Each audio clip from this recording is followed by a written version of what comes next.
I don't know if you remember the shot, but it's just Frank saying, "You want to put this maniac back on the air?" And Faye Dunaway looks at him and just like nods her head, but also shakes it in like an obvious like, "Do you not want to also do that?" Yeah, like obviously we should put him back on the air.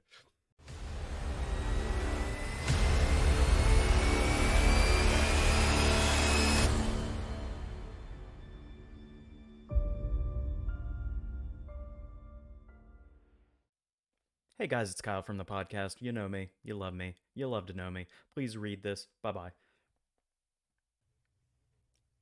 Welcome back to the Great American Movie Review, where we review great American movies. My name is Micaiah. My name is Kyle. For those new to the show, this is a movie of the week style podcast where we take turns picking films and we talk about them. This week, I have selected the 1976 classic Network. It's a darkly humorous and disturbingly prescient take on the changing industry of television and the making of. Film is one of the most acclaimed films of the 70s, which honestly is quite the saying, with like The Godfather, Star Wars, even in the same year we had what All the President's Men, Rocky, Rocky, Taxi Driver. Taxi Driver. Those were all just 76. Exactly, that's all just this year. It won Network won 4 out of the 10 Oscar nominations it had, including 5 acting nominations, writing, directing, and best picture. It was also a box office hit, making 23.6 million on a 3.8 million dollar budget. Which, when you look at inflation, inflation's kind of a weird statistic to me because it's it's not the end all be all fact. There's a reason that we still go by the actual numbers when we look at the box office for movies. But inflation is an interesting fact, just kind of to put it in context of the success of a movie at the time, because 23.6 million doesn't seem that successful at the time, but being 142 million dollars to today's currency on a 20 million dollar budget for this kind of movie, I mean, that was a little bit more common in the 70s, and it's that kind of thing's kind of gone by the wayside today unless you're talking about horror. And I think So it's interesting to something see. as well. Box office returns in the next few decades aren't going to mean as much because of the fact that some movies go straight to streaming, even Right. if they do get a movie theater run. If you were going to see Network in 1976, you had to go see it in theaters. So Yeah. It it's wasn't going to like be a in the different thing. Yeah, it wasn't like a top 10 movie of the year, but it was in the top 20 most profitable movies of the year. So it's Well, a good middle hit. it's rated R and it's based on a controversial topic. So Oh yeah. I have no doubt that that a lot of people didn't go see this because of those reasons. So making what it did, yeah, I could see that being a huge success. Right. For the type of movie for sure. Right. So I'd never seen this before And I you have brought up. several This was times. yes, this was up there on my list of shame for sure. So I'm really glad you brought it up. I actually had a DVD copy of it, the 30th anniversary 2006 DVD copy that I finally pulled out and used for the first time. And I am so glad that you picked this because Which I hadn't seen it in a couple of years, and I was very surprised. I thought I remembered this movie being 2.5 hours, upwards of 3, but no, it's actually I think 2 hours and 1 minute or something like that. yeah, it's very lean. Yeah, And yeah, this is not just, I think, one of the best movies of the 1970s. I think this is one of the best movies. It is a fantastic movie, and everybody should check out Network, especially given the subject matter and just how relevant it still is today, uh, even the t- more so. yeah the term prophetic is thrown around quite a bit, especially for Yes. movies of the 70s, 80s, and 90s, because it it almost seems like the society kind of was still the same way, even though technology changed. People never changed, and I think that No. that rings true very clearly in this movie, and specifically a couple of scenes that I'm talking about with Howard Beale, the lead. Yeah. One of the things that I liked really just struck me immediately was I've worked with studio production stuff within my education. I've never done it on a professional set or anything, but we did it to replicate a professional set. and there is the jargon and the accuracy to the specific TV studio setting is something that. So actually, when I watched this, I watched the movie and then I watched it again with the director's commentary on because I just wanted to hear his thought process. It's just Sidney Lumet just talking by Something that himself. I didn't do, so I'm curious about your thoughts on Yeah, this. and he addresses that pretty early on, like the accuracy, because both him and the writer Paddy Chayefsky worked in television for years, and before transitioning to different things, Paddy and Lumet both doing stage and screen stuff. Writing and directing, respectively. Yeah. Yeah, and they apparently worked really closely on this movie. It wasn't like a script that he got and made it. He was like Chayefsky was on set with him and they were making decisions together. And he even says at one point in the commentary that he doesn't remember, or really he's like, I don't really have much pride about if I made that decision or if Paddy came up with that. It's just all part of this movie, and he gives so much credit to Chayefsky as the writer for it. And it makes sense. This movie lives on the writing for sure. But yeah, and back to the portrayal of the TV studio itself. Apparently the network, the studio was concerned about all of the jargon being used, and Lumet kind of satiated them by saying it doesn't matter if they understand exactly what they're saying. What matters is to understand that it is accurate and correct, which which adds just to the authenticity, the very authentic feeling of the movie It's kind of itself. like a movie dressing for the job it wants. It's acting smarter than it thinks everyone can handle, and those who can keep up will keep up. Those who need subtitles, which I'm going to be honest, when I was watching it, I did turn on subtitles for one of my viewings. Uh, the subtitles weren't 100% accurate to what I heard on the screen, but they were close enough. And the jargon is there in every single sentence. So yeah, and Yeah, I think the film benefits from that. yeah, The yeah. audience may not, but the film definitely does. I mean, I think the audience benefits from it too because I it think builds an some. It's audience. I don't think just any audience would benefit right, from right. that. I don't think everybody's going to appreciate this movie the same way. It's not like a casual movie watcher kind of viewing. There's a lot going on here, and it's all presented very, very quickly and It very. in a way it's not for the layman, but I do think it is quite casual when it comes to how it's written and how it's performed. Uh, Yes. but in a different way. I think that a great deal of these conversations could be pulled from real life television in the 1970s. Yeah, I mean, and it feels all very real. Part of that is obviously the script that Chayefsky wrote.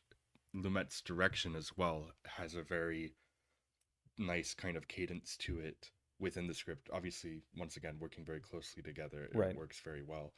And also, I think that something that's significant about this, which was honestly a thing that happened a lot in the 70s in particular, was the shooting on location, which sets were kind of the norm for the golden age of Hollywood.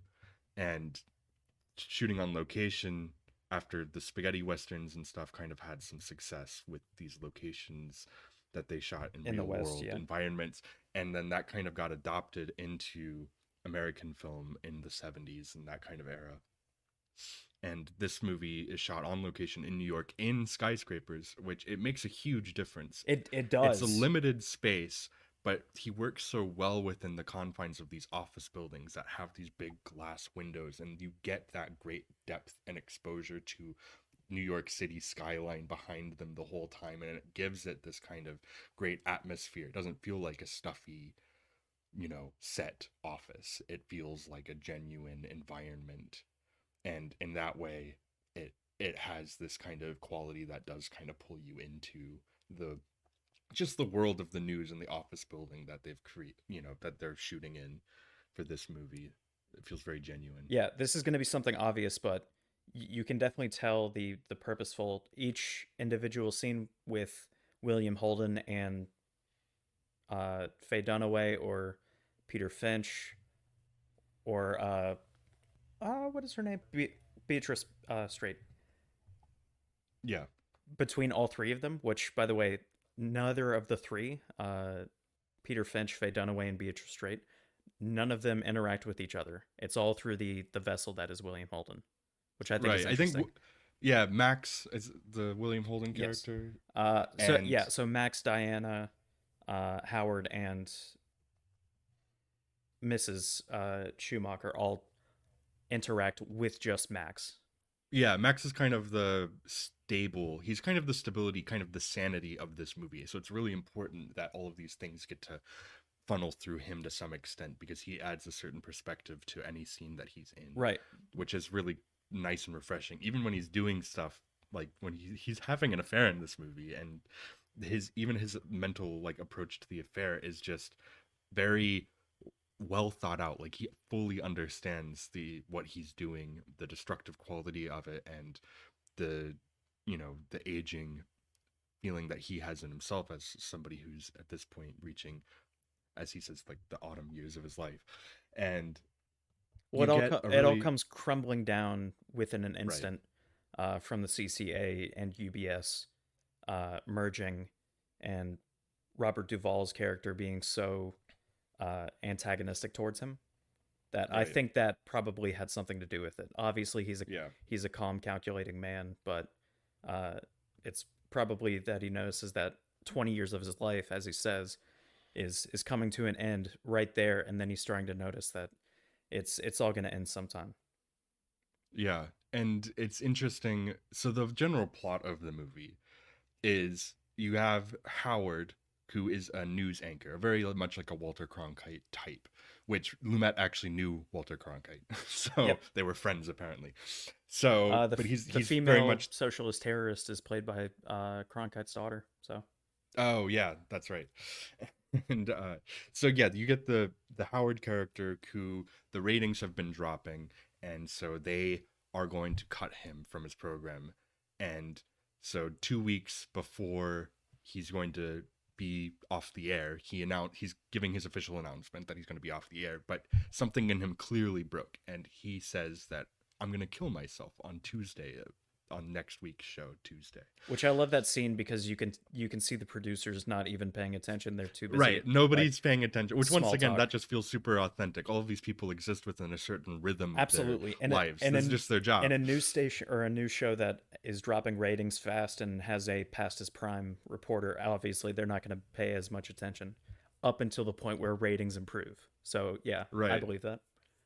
Yeah. It's such a funny scene though, because yeah, nobody reacts except for like one person. Then the other guy comes in, like, did you hear what he said? What is he doing? Yeah, the one guy on the set is like, did you hear him? He said he's going to blow his brains out. and and Yeah. then immediately they snap back and like, okay, Howard, what the hell's going on? Yeah. So generally what's going on in the movie though is you have Howard getting, fired because of low ratings. So generally the news performance is not doing as well as it once did. And you also have Max, I mean his boss played by William Holden, and he's kind of on this, and the company that runs the news network has been sold to a corporation, CCA, and they're kind of restructuring everything and focusing on a more sensationalist style news, which it comes about very quickly because they see the potential once the viewership numbers go up after the suicide announcement that they can use that kind of mania of this man losing his mind literally on air basically, to make him something else that gets more viewers in. So they're using that to get viewers, which is already clearly darkly humorous. And while a lot of people call this movie satire, Lumet and Chayefsky apparently did not view it that way when they were making it. For the most part, they said that, to quote him, he said it was sheer reportage, not Well, satire. something I don't know if they talked about Christine Chubbuck. Do you know who that is? No. So Christine Chubbuck was a reporter for a news network who got, and she had several things going on in her personal life, and she got so fed up with the sensationalist news that was starting to evolve from TV news and news networks, that she had a set plan to, and this is a real life event, so my apologies if this hits too close to home, but she made a plan to have an attempted suicide on air live. And so she read the news very calmly, and then she switched to a different script where she said, and live on air there's going to be a televisual attempted suicide. And then she pulled a, I think it was a 357 Magnum from underneath and shot herself in the neck. And the ending of that script was to be said that Christine is in critical condition at said hospital, where she still is, and she actually died from her wounds there. And it went out to several, like Howard Beale's entire speech, it went out to several different affiliates. Right. And the tape of it no longer, well, it exists in a specific estate, which they are never going to release, but that is actually the event that influenced Howard Beale's death, because that happened only a year earlier. I think it happened in 75. Okay. Yeah, he talked about how they used actually a lot of real news stories within to, the context of this movie, including the acts of political terrorism with like the bank robbery by the Liberation Front, which I love. whatever. I love Faye Dunaway's her relationship to the socialists, in that it's purely Right. about ratings. It's not about political ideology. And the second that she talks about, like, you're going to keep doing whatever you want, I'm giving you an hour with millions of people watching, and then the socialists are just like, yeah, okay, we can get on board with that. Well, the whole movie's about corruption. Exactly. And she is the primary corrupter in this whole film. And she does it in such an interesting way. Robert Duvall's character, who like is Yeah, the embodiment of political and capitalistic corruption. He's the first one that she corrupts. Exactly. Because because she does everything with just complete honesty. She never is anything less than what she is, which I think is the end up is the appeal of her to multiple people, including Max, when they start an affair. And because she's always completely upfront, completely honest. She never But she's always about the job, which everything is about work, which she says she's not really good at anything else. So she just kind of makes everything about the job, which obviously culminates in that scene where she's literally talking about the job while she orgasms. Exactly. Which is like the ultimate just kind of pinnacle of that. And it's just she's such a fascinating character, and everything kind of revolves around her.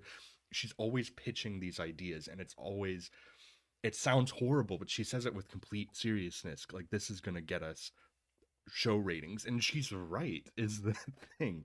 And so she convinces the CCA guy for, what's his name? Robert Duvall's character. Frank Hackett. Yeah. Yeah. She convinces Duvall's character, Hackett, to make the Beale show. It's kind of keep him on the air.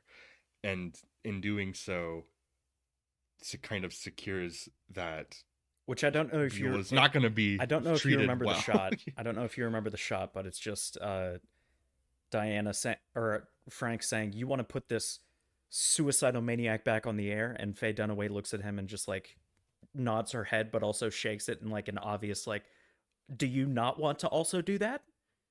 I don't know if you remember. Obviously, that scene, we should put him back on the air. Yeah, this is where like actors just reacting to each other is just perfect. And like you see that pivot when his eyes kind of light up when he sees the potential in it, and you get that scene multiple times in the movie as she's talking to. Well, it's a win-win for him. He was going to throw Howard under the bus anyway, so either Howard eventually does the deed and he's rid of him, or ratings go up, he can keep him, and they make money. Right. It's a win-win for Frank, and that's the way he sees it. Yeah, and it progressively just becomes more and more sensationalized once she starts bringing in different elements. And Vox Populi, Sybil the Soothsayer, that kind of thing, yeah. Yeah, so you get him keep going on the air. Well, actually, you get the where Max feels really betrayed because you got the head of the studio, the network, Yeah. Ruddy, who kind of underhandedly is going along with the corporate interest rather than what his values, what they seem to be, at least up until that point. But the movie is once again about corruption and money talks. So clearly he's been swayed just financially to, work within the corporate system rather than the integrity that he seemed to have before. At least that was the perception of Max, who felt insulted, and then he got fired, and then he gets rehired By Ruddy. Yep. So yeah, because Max is like, he was his friend for 20 years. Yeah, he's gonna shut down Howard on the air, and because he's like, I'm not gonna let my friend, one of my best friends in this industry for my whole career, just embarrass himself and make a mockery out of this. But then when it comes down to it, he gets really mad about that situation where it seems like the news program's just gonna get folded into the other entertainment stuff, and lose its so autonomy. he lets it happen. Yeah, so he lets it happen, and this is where you get the scene where he's talking about all the bullshit. Yes. So many good specific quotes from that one, but I think my favorite is I think it's either Frank Hackett or Ruddy who calls Max from the news reporting station phone, and Max says something to the effect of, "What? He's talking about how life is bullshit, and it is. So what are you yelling about?" And then hangs up the phone. Right. It's So just good. very angry and it's very funny. The lines there's just so many great lines in this movie. There really are. Yeah, and of course, all of this kind of, this whole comes to a head in the most famous scene in the movie, where apparently the show's been going on for a while now in the fashion that it has been. And it's been up and down with the ratings. So the Life is Bullshit one was bumped it up, but then it dropped quite a bit. So it just dropped back to normal. Max is once again not on board with this, and they cut him. Yeah. So they fire him again. Which has that great scene where he's in his office and recounting the stories to all the people laughing at him. It's the same story he was telling Howard at the beginning of the movie when they were drunk. Don't do it, buddy. You've got your whole life ahead of you. Take me to the Washington Bridge. At the beginning, that's some terrific drunk acting. It is. Some of the best I've ever seen. Yeah, honestly. I mean, it's the 70s. I wouldn't be surprised if they were actually drunk for that. The acting as a whole is incredible. There's a reason that this movie got nominated for 5 acting Oscars and won 3 of them. Which, small tangent, I have no idea how it works with the Oscars when it comes to leading roles. I assume it's super arbitrary, but it is. Okay, so Anthony Hopkins won for Best Leading Actor when he had 15 minutes of screen time in Silence of the Lambs. Yeah. And there are actors today who get nominated for supporting, like Lakeith Stanfield got nominated for supporting for Judas and the Black Messiah a couple years ago, and he was definitely the lead in that movie.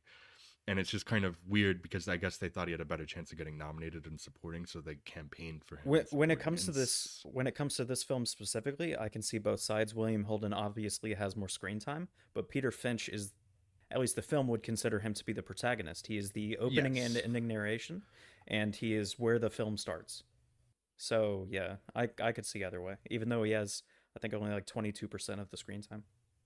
Yeah, I mean, it's an ensemble cast through and It definitely is. Everybody gets their screen time.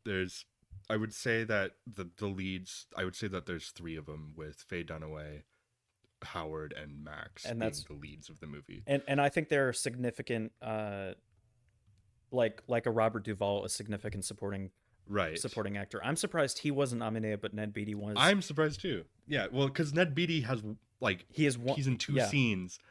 One of them just introducing the character, and then the second scene which is a great scene. It's such a good scene. Which, this is something interesting that I did think about a little bit watching the movie, but not to the extent, it didn't really strike me. Yeah. Because Lumet talks about how there's a very subtle thing with the camera and the lighting in the movie that they do, where the movie starts off shot in a very naturalistic way with all natural lighting, and as the corruption kind of starts to seep in throughout the movie, the lighting becomes less and less natural, more romanticized in scenes that are romantic. Right. And as the movie goes on, see, really one of the earlier scenes where you get to see that shift is the scene with Max and Diana in his office when she's always talking about business, obviously, but it's kind of flirtatious, and this is where they end up going to dinner afterwards. But that's kind of, you see that romantic lighting shift, and I think that scene with Ned Beatty at the end is really the scene where that kind of, because you literally watch him change the complete atmosphere of the room when he closes the He closes the and windows, yeah. and he literally has a spotlight on him, basically. Which part of me, the first time I saw it, every single time I watch this movie, a lot of people will watch movies in the background. Every single time I watch this movie, I can't help but like just be It's not a enthralled throughout background of it. movie. Yeah, no, Yeah, it I have holds your plenty of attention background movies. quite well. This- But the first time I saw that scene, I thought immediately like, so Peter Finch is mad, he's insane, and Ned Beatty's character, at least at the start, comes across as like pretty like likable. He talks like a normal salesman or businessman, but the second he like closes the curtains, immediately my mind, when the monologue starts, I thought that, oh, so this is like a hallucination from Peter Finch, which I think the movie kind of argues because of the fact that the dream sequence, or the shot looking down at Peter Finch as he's like sleeping and he's having that Yeah. dream, the exact same or like 90% of that dialogue and what he reveals later in the Howard Beale show is said between Ned Beatty and him. I don't know if Yeah. you noticed that, but I think that could be a theory that it was a hallucination. Then again, Ned Beatty's character is probably incredibly corrupt, so I could absolutely believe he would turn on a I mean, dime and absolutely just rip him to shreds. Yeah, I saw it more as he literally introduces himself as like, I think I could sell anything to anybody, Right. basically. And then he comes and you're like, okay. And then he comes into that scene and he sells it to this guy who's lost his mind at this point. Basically And throws a sermon at him. yeah, but he perfectly sells exactly what he's trying to sell to him. Right. And then it works out exactly how he wanted it to. Mhm. Yeah, but yeah, so yeah, the most famous scene in the movie, the I'm as mad as hell scene, when so he comes in and he was taken home by Max like he did a couple times in the movie because clearly he's not well in his mind. And so he comes back onto the scene. He like leaves early, still in his pajamas. It's pouring rain, which by the way, it was only raining in that scene because they shot on location and they scene set earlier, like in the same time frame, it was raining, so they had to recreate rain for the actual street, him walking up. Which I think works really honestly well. hilarious, but yeah. Yeah, because it helps him look even more disheveled and even more insane. It that he comes in does. soaking Yeah, wet it in his completes the pajamas. character. Absolutely, and it completes that scene. So when he comes in for that scene, which this is something else that I found fascinating that Lumet talked about. Apparently, he does extensive rehearsals for his movies. He doesn't do a lot of takes. That makes So sense. yeah, most of the movie he was talking about this was take 1 or take 2. He's like, I don't really think about how many takes I do because I don't really do that many. So for the I'm mad as hell scene, it's just 2 takes that they did, and 1.5, he had really. to. Well, yeah, because apparently he was not feeling well and only got halfway through the second Which take. it makes So- sense. His heart was failing. Right, he did die before he could win the Oscar, so it was the first ever posthumous. Died only a Oscar couple months that's after given it out. was released. Yeah. Yeah. So, yeah, but it's such a. I mean, that scene is so famous for a reason, and it builds up so well. And he's clearly not well, but also it's just he is fulfilling this kind of something that the movie says, or something Diana says earlier in the movie is she says the American people want someone to articulate their rage for them. And he does that Which- perfectly. Oh my gosh! I mean, I've got he does, one. and I've got one quote that I think rings true for the past 3 years and beyond. He says, "We sit in the house, and slowly the world we are living in is getting smaller, and all we say is, please at least leave us alone in our living rooms. Let me have my toaster and my TV and my steel-belted radials, and I won't say anything. Just leave us alone." yeah, He says that in the 70s, yeah, which is crazy. I know. But the whole thing, the whole thing is just so indicative of society then and now that it's crazy Yeah, I mean, to me. that whole people want someone to articulate their rage for them. That's all the news is now. That's why I can't stand watching the news. And you like, because it's all polarizing, and it's meant to be, it's designed to be, it's made by entertainers to entertain people, to Well, it's sway designed to them make you in the whole angrier. You were angry right with something to begin with. They reinforce it, and it makes you angrier. well, and then you keep watching Yeah. because that's something that it confirms your own biases, and it has split off so that you can, I feel like this is kind of addressing it in a greater sense, of a more broad sense. But I think the inevitability of it, which is fascinating to me, is that that broad, like, everybody shouting out their window, I'm mad as hell and I'm not going to take this anymore, and kind of it being a more universal thing in terms of the way that the entertainment interacts people. It really has more splintered off into now, in the modern age, the main difference between, back then you only had so many news channels and they were just reporting the news for the most part for at least a time in history.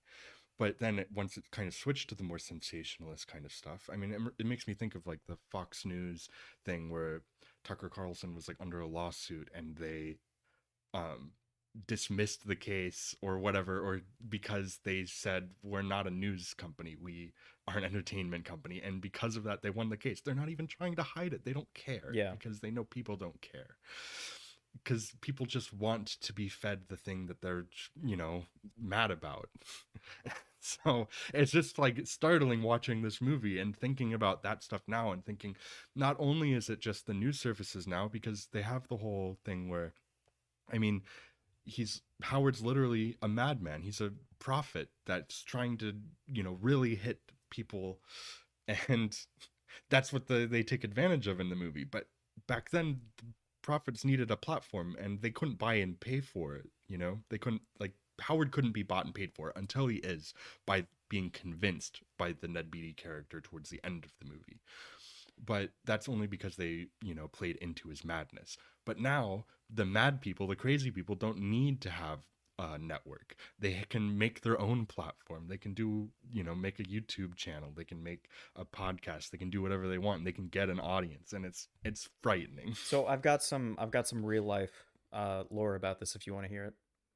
Yeah. So in independent media, or at least it was back then, the FCC had two rules. There was the equal time rule, which specified that American radio and television broadcast stations must provide equivalent access to competing political candidates. So if a message by one candidate is played during prime time, that must be the exact same for the opposing candidate. Now, that's still a thing. What isn't still a thing is something called the Fairness Doctrine. So the Fairness Doctrine, I think, came about in 1949. That dealt with presenting balanced points of view on matters of public importance. That didn't necessarily mean that the takes had to be fairly objective and balanced. It meant that if you were going to go to one side to get an interview from or a report from, you had to go to the other side as well. And it also meant that television, or at least news networks, were, by FCC law, required to go after controversial events. And that was repealed during the Reagan administration. Okay. So if that makes a lot of sense, the reason why news networks like Walter Cronkite and like reporting the news on the JFK assassination, he's very upfront and forth about it. That's just what it was back then. It was reporting news, the facts. Reporting the facts. And then if there were opinions, there would be a person from either side. That is not so nowadays. No, not at all. Everything's, like I said, completely splintered and divided. Yeah. You can find something that caters to each opinion. People think to get the whole news, you only need to get it from one news network, which was the case in the 70s, 60s, and 50s. It is no longer that case. No. And in order to get, if you want what are the facts, the news is the farthest place you need to be from it. Right. So it's yeah. No one talks about it's that very anymore. Disheartening. The fact that it's very disheartening. The fact that the Fairness Doctrine, that would fix a lot when it comes to polarization nowadays, but nobody talks about it anymore. Yeah, it's kind of this horrible thing, which is kind of embodied in the Faye Dunaway character in the movie, where it's just, and ultimately is kind of the case with Howard at the end, when the whole Ned Beatty speech that he gives him is that there are no more countries and nations. It is just corporations, and they're just dealing with money, and that is the currency. That is what matters in the world. Those are the nations of the world now. That's not what I got. What I got from was, you guys did a great thing. You sent 6 million telegrams to the White House. The CCA merger has been stopped, but that's never going to happen again. Sorry, your life is meaningless now. That's kind of Right. the so it was more so people stopped watching, not because everything that Ned Beatty said to him during the thing. I think it's the fact that what Howard Beale got out of it was that it doesn't matter what we do. Right. Which I think that's obviously the point of that, is to find some sort of, like, they don't care if they're being honest about it, as long as people, like, it's almost like giving a hopelessness Mhm. to it. There's no point to trying to fight this system, so don't. Like, the individual doesn't exist anymore, and it doesn't matter. So, which is not That's something not that's what I good got from the for. last few scenes. What I got from was Howard Beale, when he lost his mind, he actually gained the ability to change the system. It's just that the system fought back in such a way that Howard Beale lost all faith in it. Because if the system can't be changed, then why bother talk to Howard Beale? Why not just let him do his thing?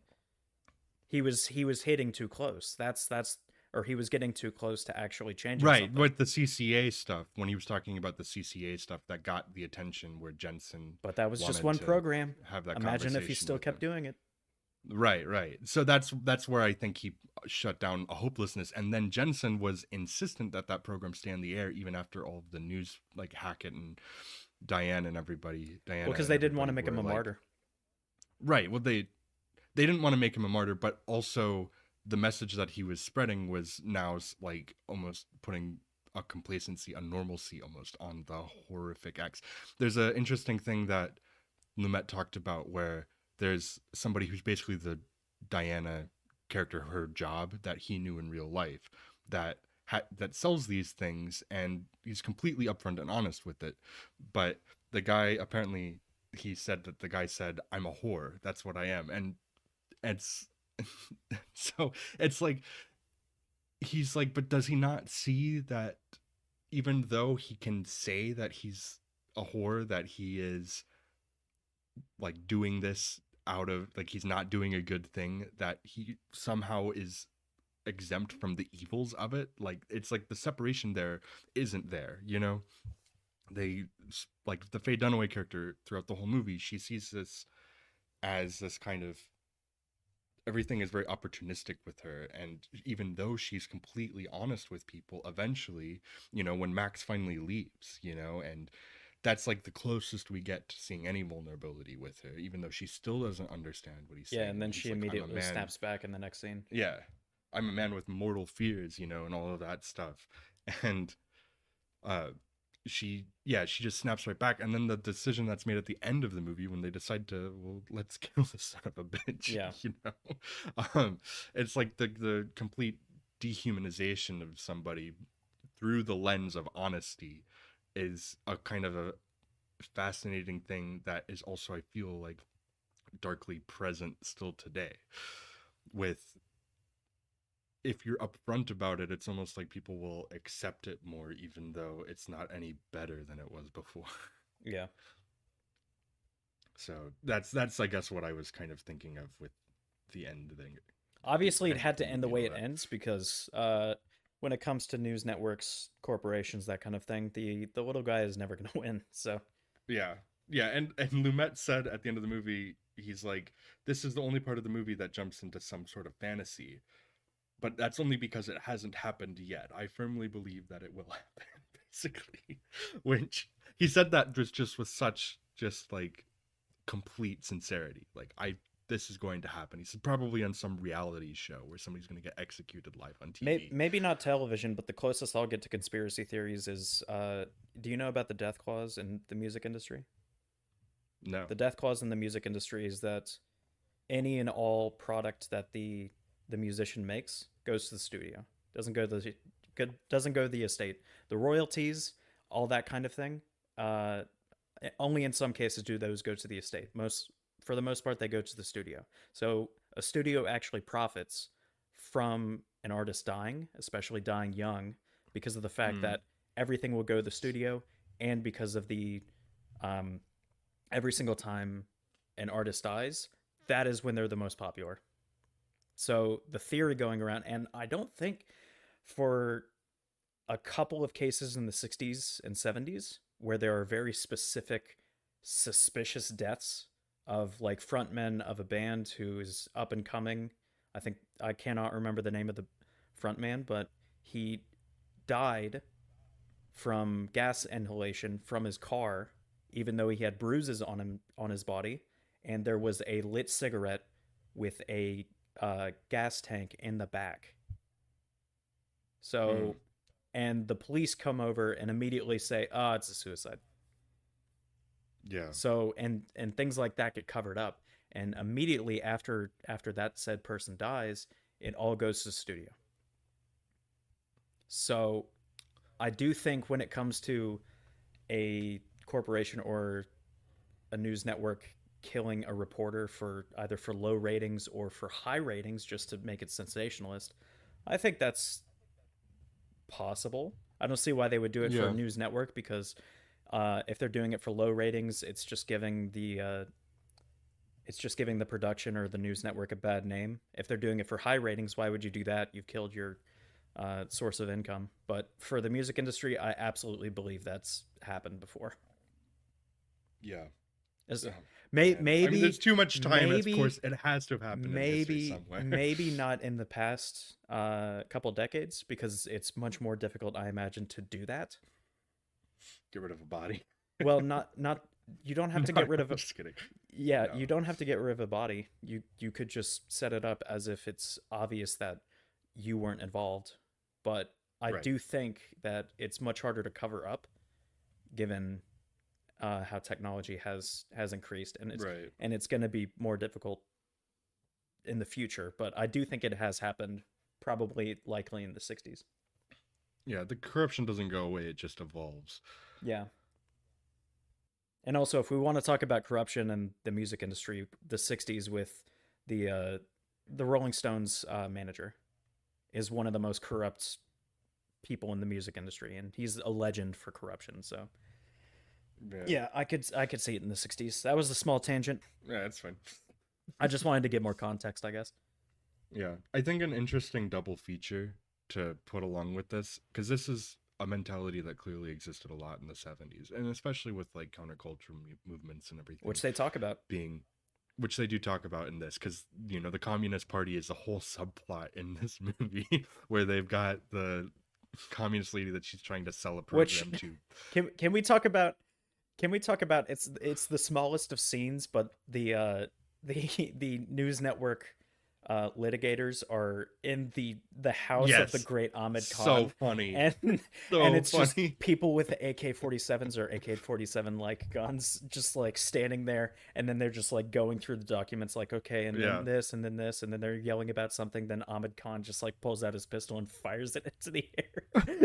Right. He's eating KFC when they walk in too, which is also funny because he's the whole thing, that whole scene is just perfect. And it's funny too because Lance Henriksen is one of the news guys, which is just like he has no speaking lines in this movie. Regardless of whether or not the news network thing is satire or not, I actually do believe the socialist scenes are 100% satire. Oh yeah, because they're a little bit ridiculous and extreme, but I think that's the point, obviously, because she wants to sell this communist program basically so she can sell the live acts of terrorism basically filmed as a show.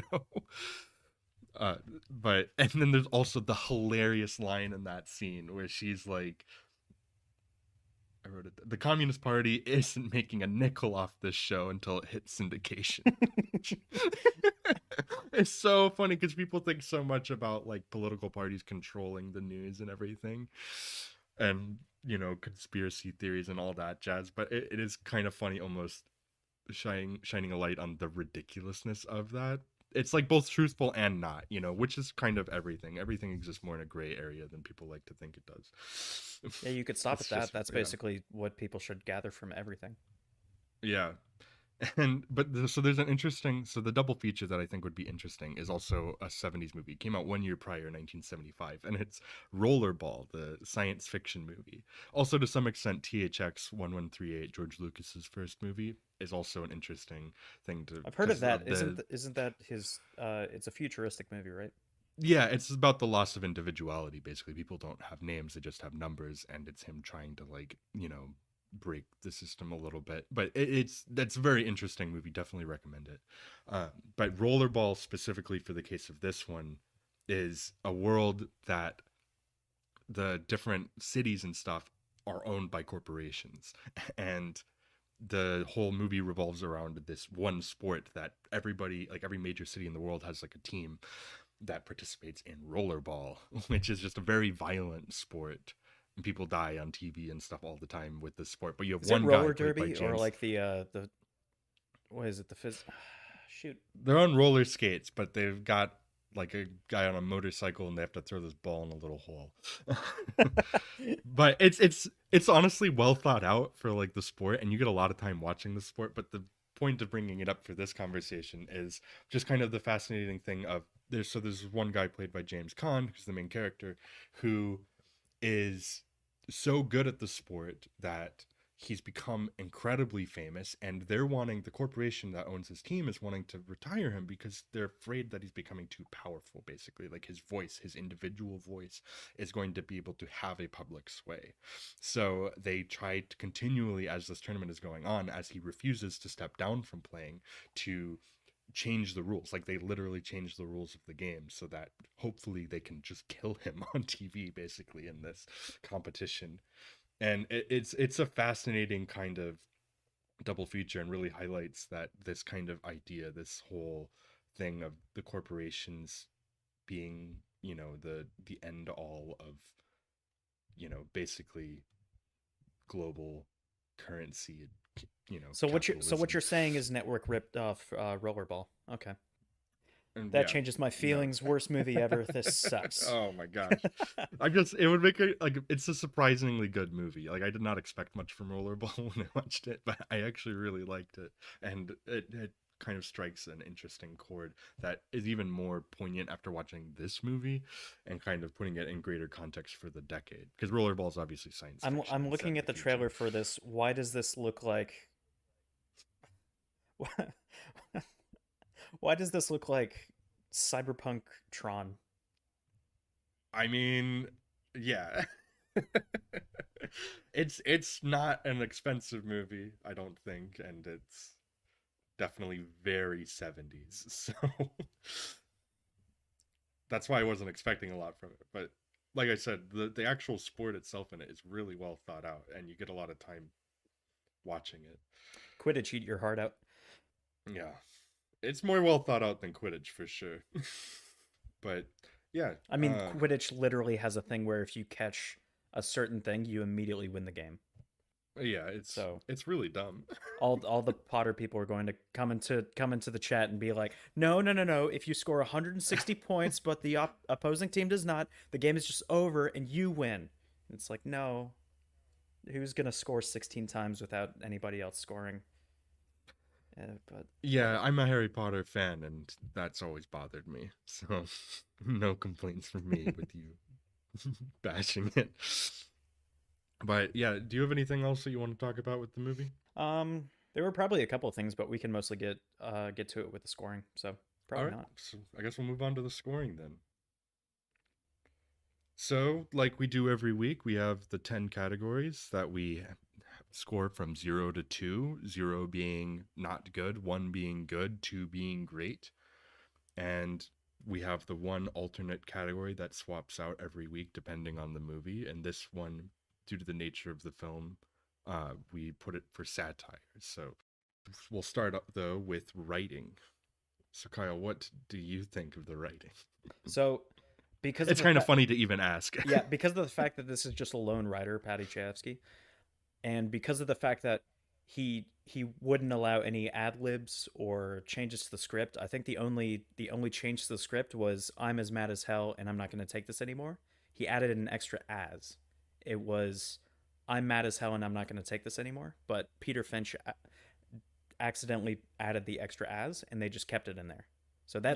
that's the only change that I can think of, other than the fact that Sidney Lumet probably talked about it, but during the arguments between Max Schumacher and Diana, Patty was very particular with how these were going to go. But Sidney Lumet, of course, who had, I think, before that point, 3 divorces, he was like, Patty, Patty, Patty, I know more about divorce than you. I'll handle this. Yeah. Yeah. So I think those are the only 2 things that are, and they're very minor. And so I firmly believe this is one of the tightest scripts and one of the best written movies when it comes to screenwriting. Yeah. So themes, plot, dialogue, all of that, I will accept nothing less than a 2. I will also accept nothing less than a 2. I have a certain feeling about the way that this is going to go, by the way. Yeah, yeah. So, world building, like I said, I think that it's really great with the shooting on location. They did a really great job with continuity. I'm amazed that with all of the glass office windows and buildings and everything, that you never like see the camera once. They found the positioning for everything perfectly. No, yeah, that is something that I noticed. Yeah, even matching the rain to the certain, in the one scene, and like all of that stuff. It's just all so well thought out. The attention to detail with the news broadcasting and the authenticity of it. I can't give this anything less than a 2. Yep. The characters, next category, is So also fantastic. so yeah, obviously there are the 3 main characters, and every single one of the supporting characters, Jensen, Hackett, and Mrs. Schumacher, I would consider to be the supporting characters, even though one of them has much more screen time than the other 2. Yeah, I still consider all 6 of those characters being Oscar nomination worthy. What? Well, that's more so acting, but what they got out of those characters, with very yeah, little wiggle room for the actors. Obviously, they're great actors and can do anything, but because the script and because the character writing is so uh, inflexible or unflexible, I think the way the characters mesh is just perfect. yeah. They all interplay so well together, and also the ones like there are characters that are kind of one dimensional. Even Howard is somewhat one dimensional Diana's within the pretty movie. one-dimensional, even though Yeah, she kind of leans for a bit on like what she thinks she's doing, but then snaps right back. So, right. but But it's yeah, it's they play them very layered, and there's clearly like you get the humanity of these people even yeah. in the context of these characters being Some humans can be one-dimensional, which right. so they're just showing that. It's not so Yeah, much that the characters themselves are one-dimensional. It's just that. right. They strike you still as people even when the characters are not like, Yep. because it's very much like we said, it's an ensemble through and through. This is an ensemble movie. Not everybody's going to get the same kind of arc, but they all work perfectly. And I like the fact as well, there are no good guys. Like obviously Right. Mrs. Schumacher is the best person here, even if we only get about 5 minutes and 20 seconds of her. But she's still portrayed as the best person here. Everyone else is despicable at best. Right, because like even Max, who's like I said, the voice of sanity in this movie, he's still having an affair with his wife, and he has a clarity to Not him. only that, but he's unfeeling when he confronts her about it. Yeah, because he's like, this is the situation, and I have to pursue it. And You know. something I noticed as well is he has absolutely nothing to say to his wife. But the second that his wife says, "Does she love you though?" he immediately goes into a speech about it, Right. like comparing their lives to TV shows and that kind of thing, and like she's figured out every plot device and every like ending for how this is going to go, and I'm like, dude, that's your wife. Talk to her. That's such a tremendous scene. That whole It scene. is, Like, though. I understand why she won an Oscar based on one scene for that, you know? Yeah. Because it's tremendous acting, it's tremendous writing, it's just all great. She ends the scene with they're embracing, and she's like, "You're in for a real heartbreak," and he's like, "I know." Yep. And it's yeah, it's so good. Like, it feels slightly inhuman, you know, because of his casual, you know, like almost the clarity through which he speaks about the situation. He's like, I have to pursue this, or else it clearly is going to be something that the what if of it is going to be something that bothers it through his whole life. And other people sit with that and can figure that out, but he's decides to pursue it. So It's almost a wisdom why he's so calm and collected, right, but especially because we don't know what he's seen in his past. yeah. But yeah, So clearly, characters is a two. that's a two from us. Directing, Lumet is. I've seen 3 of his films now, between Dog Day Afternoon, I've only seen Serpico, two, I yeah, guess. Which I Serpico, didn't even know the first one was Lumet. and this. And he's made a lot of films, but clearly his best films are some of the best films of all time, and this is no exception. He is tremendous here in what he's able to bring, the subtlety, the, you know, just the way that he's able to use the space like he does. It's all tremendous. It's great. I can't give it anything less than a 2. I agree. I'm just gonna say that simply because like I would have to rewatch 12 Angry Men or see another Sidney Lumet film in order to get like what he's grasping at when he's directing. But this is a well directed film, Yeah. so there you go. Acting is an obvious 2. I think we've gotten Yeah, into that enough. we can't get. Hey, I was thinking we give acting a 1. Let me explain myself. You know, with 5 acting nominations, and 2 of them being wins, or 3 2 of them being three of leads. them 3 of Yep. them being wins, 3 of them being leads. Yeah, or 3 of them 2. being leads, and 3 of them being wins. I cannot give this Which movie. I still find funny. How many movies have had 2 I think 2 categories of the same for when it comes to leading? well, I think this Like is one leading of actor, like leading I actress. think there's one of like 2 or 3 movies that had 5 acting nominations. I don't think that's Yes, barely this ever is one of happened. this is one of 3 and one of only 2 to win 3 Academy Awards for acting. Yeah, which is So crazy. it's crazy. Yep, it's Yeah. absolutely insane. It's mind-boggling. Even they had to every single time during the proceedings they had to go up and it's like, all right, it's for acting, and it's like, great, here comes another network nomination Right. or another 2. Yeah. So yeah, acting obviously a 2. Visuals, I think this movie has a really tremendous visual language. There's a subtle shift that Lumet talks about in his thing that I did notice the first time I watched it, but I like the way he highlighted it. He described it as it goes from natural lighting to looking like a Ford commercial by the end. Yep. And you think about like he kept a very naturalistic look to the offices, and then by the end of it though, that final office that they're in, he talked about like the paintings on the wall, and he said the paintings look expensive and chic but represent absolutely nobody's taste. And it's this kind of You know, yeah, something I gathered from that is most of the lighting when it comes to scenes where it's supposed to be just character driven is like that low lighting because you're focusing on the characters. But something as traumatic as like deciding to publicly assassinate somebody on television, it feels like one of those events where you would start to notice the things around you because it's like a monumental event. Whether subconsciously or whether you wanted to, you would just start focusing on things around you because it's a traumatic experience for some, I imagine, deciding as if you went along with it or not. It's a shift for your life. So I do like the fact that, and I think it's set at night, but you could see everything. You see everything in the shot.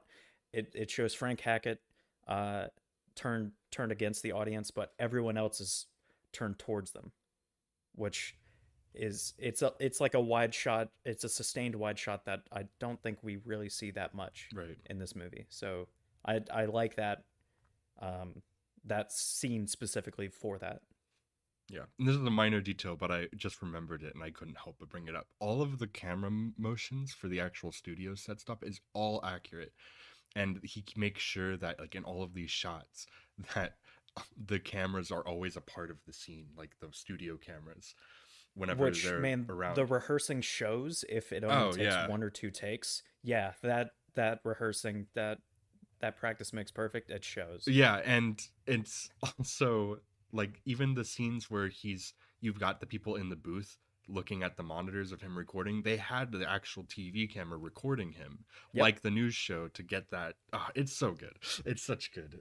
It's just, yeah, visuals. I mean, that's more world building, And but also visuals the is way too. it starts and the way it ends is so it starts on a 4 TV screen focusing on Howard Beale eventually Yeah. while the narration goes, and then it ends pulling away from that, and showing each individual network talking about Howard Beale's assassination, and then showing commercials Right. as well. So Yeah. And yeah, and this did get an Oscar nomination for cinematography. good. So, yeah. Just Because it's great. yep. So, yeah. Editing, speaking of Oscar nominations, also got an editing nomination because it's Yeah. phenomenal and there's really not anything else to say about it. Yep. Yeah, we could just move on. Most of these are just going to be twos, and we Yep. can move on. Sound is also terrific. Like, one thing that's really notable in this movie actually is the There's no complete score. lack of score. There's no score in this There's no movie. score. And I didn't notice for like 30 minutes because it's all just so fluid, and like I feel like a score would just take away from anything that was being said. I don't want it elevated with a score. I want these moments to play out as they are. And I think I don't the yeah, it's such a good decision and a distinct decision for the movie. And on top of that, there's so much dialogue. Everything is very, well done, and especially shooting on location, that's harder to get that kind of perfect sound. There's a lot of outdoor shots where they're walking around on the New York street, which is really hard to get live audio that way. But he clearly doesn't do any ADR here. He actually talks about that in the commentary of how they were Yep. very intentional about not That's something getting I any love about this ADR. movie as well. Yeah, because he's like, American actors aren't as good at looping as foreign actors, like French and Italian actors, because that's just not an American practice. So they're not as good at doing it, and I wanted it to sound authentic. So yeah, sound is another two. Also, as soon as you take American actors, especially from those days, into a voice booth and tell them to like read something off script, they won't know what like the whole point of the scene is. They'll just read it, and then they're thinking in their head maybe what the character is saying, but they have no reference for what actually needs to be said, like a Japanese voice actor or even an animated voice actor would. Yeah, So I absolutely love the fact that there's no ADR or yeah, anything looped. Yeah. yeah. So then for the category for this movie, satire. Yep. Obviously, we both spoke very highly about that, but part of that is because great satire, which obviously Lumet and Chayefsky didn't view it as that, but I think that it's because they're were familiar enough with the actual setting of a TV news station and a network environment to recreate it in a way that was not trying to play it safe. And I think that satire is always a mirror image, and the fact that it seems even more relevant as time has gone on. It would be, I guess it would be depending on what their definition of satire is and what my definition of satire is, because my definition of satire essentially plays out like the movie. Yeah, They took the main 3 networks, ABC, CBS, and NBC, and they added a fourth one without changing anything. They just created a fourth fictional network, and to play off the original 3, yeah. as well as to play off itself. Well, yeah, even every And show that they reference in the movie is a real show that's on air. right, $1 right. Million Man, Bionic Woman, all these things. Phyllis, Little House on the Prairie, yeah. Little House on the Prairie. Yeah. Yep. These are all So shows that were popular at the time. And in a way, it's that so kind of smart. is satire. I think because I they're- think the movie is definitively satire, whether or not they set out to make a satirical Right. film. I think the movie definitively is, and it's one of the very best. Yep. So that's a 2. So much so that people think it's a documentary. I'm sorry, but that's insane. Yeah. It ends with the assassination live on television, and that people would remember, and it's like, yeah, that probably happened. I don't know. Yeah. So now we go to the impact category, which I always think is interesting to look at because Yeah, it always changes movie to movie. Yeah. yeah, but it's just I like putting movies in context, especially for this show being, the Great American Movie Review as we call it. Yep. it's just, I think the context is important and interesting. And I think for this movie, it's a little bit complicated because it's not like The Godfather where it's something that everybody knows in and out. This is not something that people are watching over and over again still in the year 2023. But this movie, I do think, had a very big impact on the industry. It clearly got like a ton of awards acclaim. It lost Best Picture to Rocky, but it still, I think, won the most awards that year. And I'm a massive Rocky fan. I absolutely adore Rocky. We'll talk about that at some point in the future, I'm sure, because I'll pick it. But Probably. after watching this, I'm like, this is the winner. You know, like Yeah. this is the best picture of the year, even though I have a massive love of Rocky. The impact of the movie doesn't necessarily come from its individual cultural relevance, even though there are things from this movie that do stand out, specifically the "I'm as mad as hell and I'm not going to take this anymore," and that it alone has enough cultural reference, like as a cultural reference point, is just a significant thing. But also its clear influence on other filmmakers and just the industry, and kind of it's the fact that it's still so relevant today. I have to give it a 2 for impact, personally. I think given the fact that no other movie that I've seen matters so much to be seen nowadays Yeah. is like this one. I think even if it's not talked about, I think it really should be. Yeah, absolutely. This is, out of every movie we've watched, there's a reason that this is the first perfect score we've given. Yep. So 20 out of 20 for this one. It is just one of the best movies out there, and Outstanding. if you have not seen it and listened to us talk about this whole thing, go and check it out. Yep. So I looked it up. The best picture nominees, of course, Rocky won, but All the President's All the Men, Bound for Glory, which is it's based on a 1943 book about, I think it's World War II, and it's a biographical. Yeah, that's the only one I'm not familiar with, even though I haven't seen Neither was Taxi I. Driver, the other one. Taxi Driver, I'm surprised with how many movies I have seen from 1976 then, because I have seen Rocky, I have seen All the President's Men, I've seen Network, and I've seen Taxi Driver. Hey, it's a good year. It is, yeah, it was a great year. Yeah. And of course, Rocky won for Best Director. I understand a little bit why Sidney Lumet didn't win for Network, because in my opinion, even I don't know how to fact check who had Final Cut, and if Sidney Lumet says he had Final Cut, I believe it. That's a primary source, but I think he did take a backseat to the writing in a way. I do too. I think that's very intentional, but also I think in the case of Rocky being a sports movie and capturing some of that more dynamic, physicality of the boxing within the movie, now watching it back, it looks kind of dated, but at the time, sports movies, that was the peak. It's probably outdone in Raging Bull just a few years later, but Oh yeah. at the time, like, I understand that kind of having that kind of impact. And once again, I love Rocky, so I have no qualms about that. Yeah. But yeah, so that's our conversation on Network for this week. It is finished. Go And watch it. Everyone, go watch it now. Yes, absolutely. Go watch it, then go watch Are You There, God? It's Me, Margaret. All right. They're both great. So next week's movie it's my turn to pick, and I wanted to get in an animated movie before we cross. I'm glad you did, because I was probably going to next. Yeah, before we cross the 10 movie mark on this podcast, I wanted to get in one, and I have selected one of my favorites, The Iron Giant. That's good. So we'll be watching The that. second Vin Diesel movie. Yes, I was about to say, this is the first one we've had with a repeat lead. So that's kind of funny, but of course it's Vin Diesel of all people. You know that's going to be remembered. What was the Absolutely. first repeat actor or actress on the Great American Movie Review program? Vin Diesel. Vin Diesel. But 1999 financial flop, but cult favorite and now classic.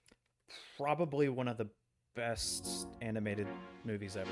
It's one of my favorites, so I'll be happy to. I watch it regularly, so I might even just watch it with the commentary myself this time. So, but yeah, well, that'll be next week's show. Thank you for checking us out this week. We'll see you next time. Bye.